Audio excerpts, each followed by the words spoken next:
Hello YouTube, Master Waffle here, going to show you another game of Fall of the Samurai.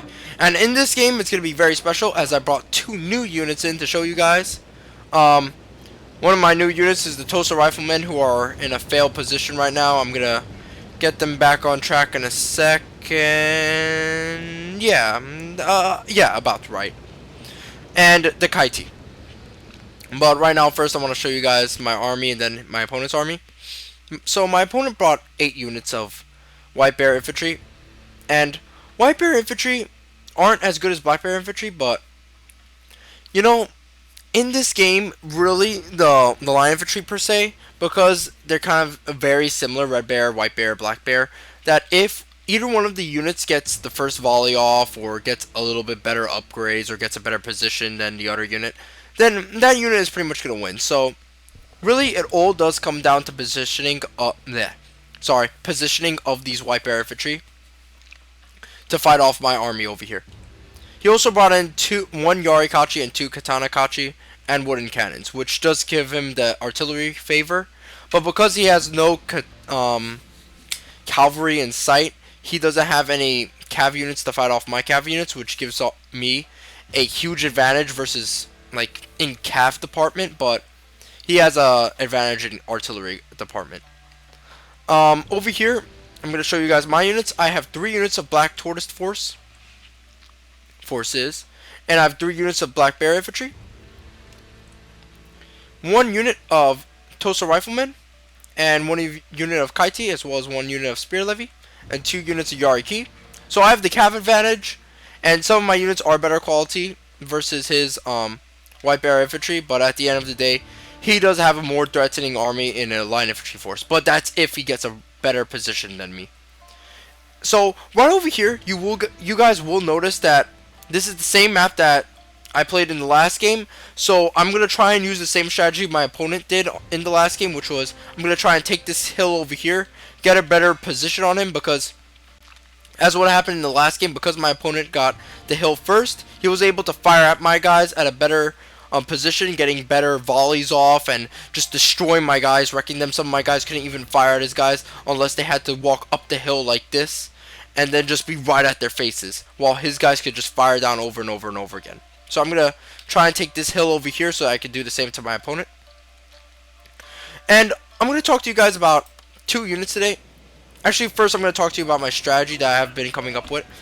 I've been noticing the effect Black Tortoise forces have in the army for the long run in the game, which is they might not be like as as good as line infantry.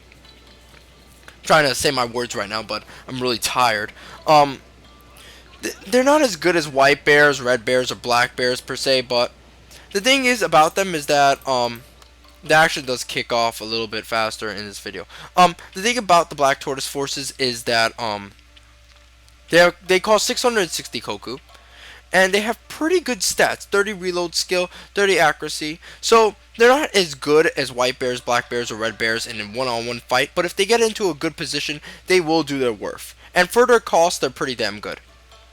But Black Tortoise forces are pretty much good for holding out position and getting as much units as you can to the battlefield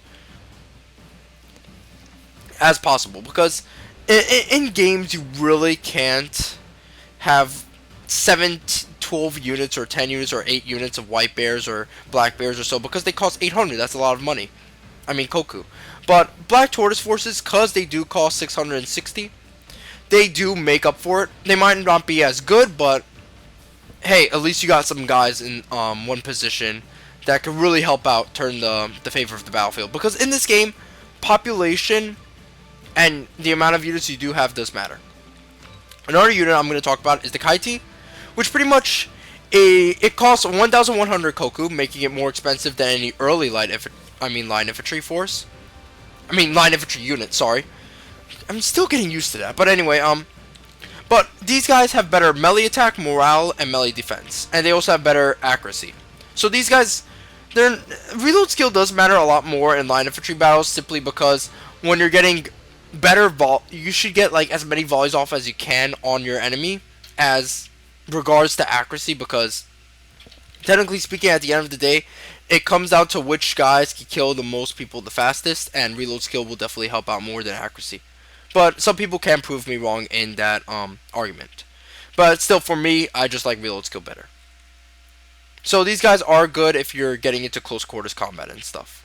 And they have pretty good morale. For their cost, I'm not sure if they're good enough, but we'll find out later on as I do play around with them a bit more. Now over here, my opponent makes a major mistake with his wooden cannons, which is, as you can see, he left them alone, which pretty much is a bad thing. You should never leave artillery pieces alone anywhere on the battlefield without any support. And over here, I do make a mistake, which is 3, 2, 1. There we go. Huge mistake.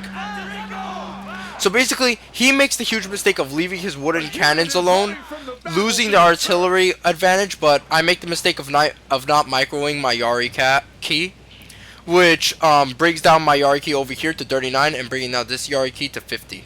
So I lost a lot of cav, but he lost the wooden cannons. So over here, I'm going to talk about the last unit I'm using, which is the Tosa Riflemen, or the Walrus Snipers.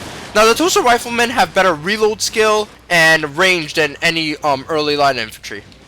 Because of that, that makes them very, very valuable. And as you can see, my opponent is making the mistake of walking his guys into my line infantry instead of running them. Because of that, he's going to get a lot more volleys fired upon him than he should, which is pretty much going to help me out, as it's going to allow me to fire down as many volleys as I can before I have to retreat back. So over here, my Kaiti is doing a wonderful job at killing his guys. It might not have as good reload skill as any other unit, but hey, it is doing the job. Now over here, the Tosa Riflemen, as I was beginning to say, they have better range and... They have better reload skill than any unit. I mean, they have 150 range and 70 reload skill, making them like very good snipers. They can fire down volley after volley after volley of like bullets really fast, and are able to run like just be more far away from the opponent at the same time, which makes them very effective. Now over here, I start 2 flanking attacks with my Yari key to try to take out his 2 line infantry forces, and as you can see, it does work out, as these guys are just flying. So right now, before I used to say that I did have the advantage. Now I actually have the advantage, as he's making a ton of mistakes. Over here, he's losing both of these white bear infantry because he walked them into my units instead of effectively running them in, and because of that, he lost these entire 2 units of white bear infantry. And over here, he allowed me to get off a good flanking attack with my Yari key, so he lost another 2 units of white bear infantry. And because he didn't contest me on this hill over here, I do have a better position than him. So right now I have the better position. I have more guys than him because he's losing guys left and right, and he just does not have enough units than me, at all. So I'm becoming like a very, very one-sided battle right about now. However, he is charging down his melee units. But I'm gonna kite them away and pull up my spear levy. What you want to do again with melee units that do attack you is kite them away, which is to run away with your your ranged units, and then tell one ranged unit like this Tosa Rifleman over here to turn around in a position that can fire at the melee unit that's chasing down your guys. And as you can see, that does work out.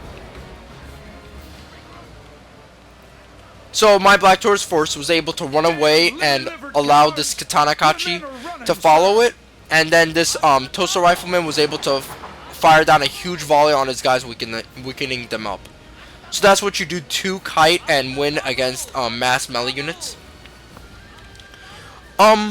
Another mistake my opponent is making is he's not taking this opportunity that the melee units are giving him. Like, they're causing very they're doing an excellent job at distracting my guys, at distracting me, because I was focused on running away from these melee units, and because of that, he could just take this time to set up these 3 units of white bear infantry to successfully just destroy all my guys while these melee units are going in for the kill. But because he doesn't do that, then he loses his chance on a good opportunity. So my opponent will lose this game because of that, but he lost this game already because he just lost too many white bear infantry. And as you can see, running away from a melee unit instead of attacking them directly is better.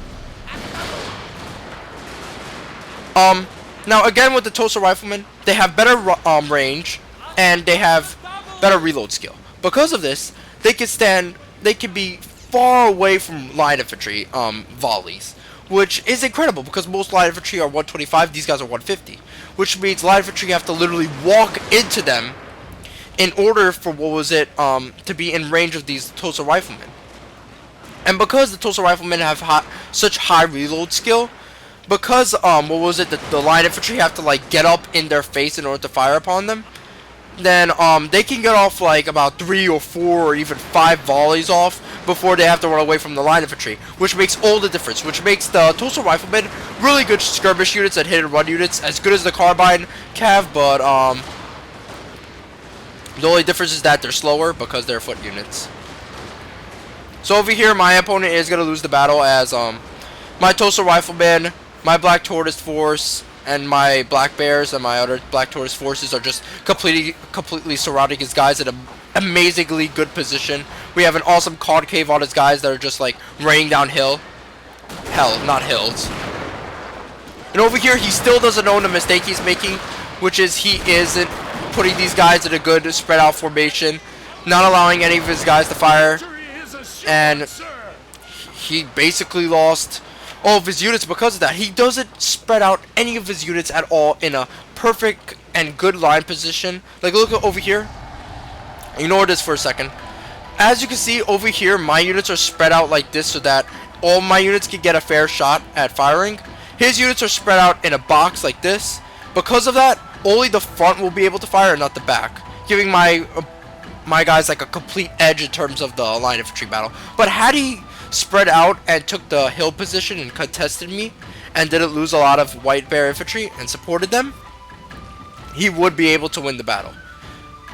But then again, my Tulsa Riflemen did give me an edge in terms of range. Anyway, I hope you guys enjoyed the battle and enjoyed this lovely blossom tree, I think it's called, or cherry tree, I have no idea. And stay tuned for more battles like this and more videos to come. Anyways, Master of Waffleless signing out.